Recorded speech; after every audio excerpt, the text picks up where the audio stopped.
আমার মনে হচ্ছে এটা শেখ হাসিনার একটা প্রতিচ্ছবি আর কি করছে। সুদীর্ঘ 15 বছর যে এই দেশের যে তার শাসন ব্যবস্থা ছিল, অত্যাচারিত একজন শাসক ছিল, যার ফলে বাংলার জনগণের যে মানুষের যে একটা ঘৃণারই একটা বহিঃপ্রকাশ এখানে আমরা দেখতে পাচ্ছি।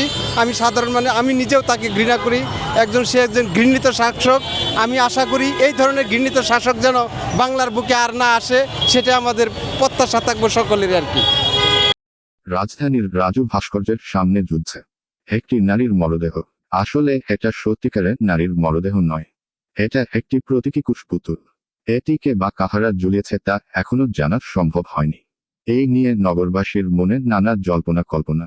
কেউ কেউ মন্তব্য করছেন এটা স্বৈরাচার শেখ হাসিনার কুশপুতুল, আবার কেউ বলছেন এটা কোন কিছু নিয়ে মনের ক্ষোভের বহিঃপ্রকাশ। চলুন দেখে আশিকে কি বলছেন এ নিয়ে। এই যে লাশটা দেখা যাচ্ছে ফাঁসিতে ঝুলানো, কাকে মনে হচ্ছে? কেউ ফাঁসি দেওয়া হয়েছে নাকি কেউ নিজে নিজে আত্মহত্যা করেছে? কি মনে হচ্ছে?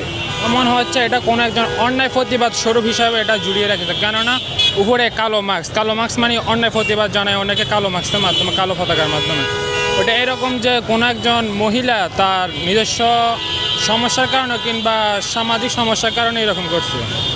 আরও হতে পারে নারী নিপীড়নের কোনো একটা কারণে এটা এখানে জুড়িয়ে দিয়েছে। আর ভালো হতো যদি এখানে কোনো একটা কিছু উল্লেখ থাকতো, সমাজে সবাই জানতো, একটু অনুপ্রাণিত হতো কিংবা সমাজ আরও ভালো হতো। আর এর পিছনে একটা ঝুলন্ত একটা মরদেহ বা ফাঁসির ইয়াতে বা গলায় রশি দিয়েছে এরকমের একটা প্রতীকী দেখা যাচ্ছে।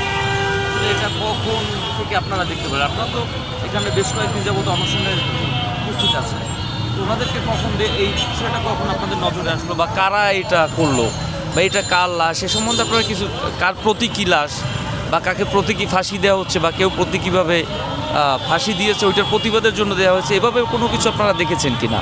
না, মূলত আমরা গত মঙ্গলবার থেকে আর কি এখানে অনশনে আছি। তো আমরা যেটা দেখেছি যে গতকালকেও এটা ছিল না, আজকে সকাল থেকে আসলে এটা দৃষ্টিগোচর হয়েছে।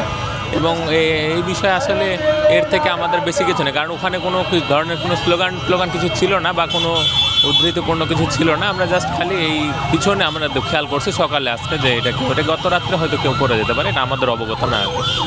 আমার মনে হচ্ছে এটা শেখ হাসিনার একটা প্রতিচ্ছবি আর কি করছে।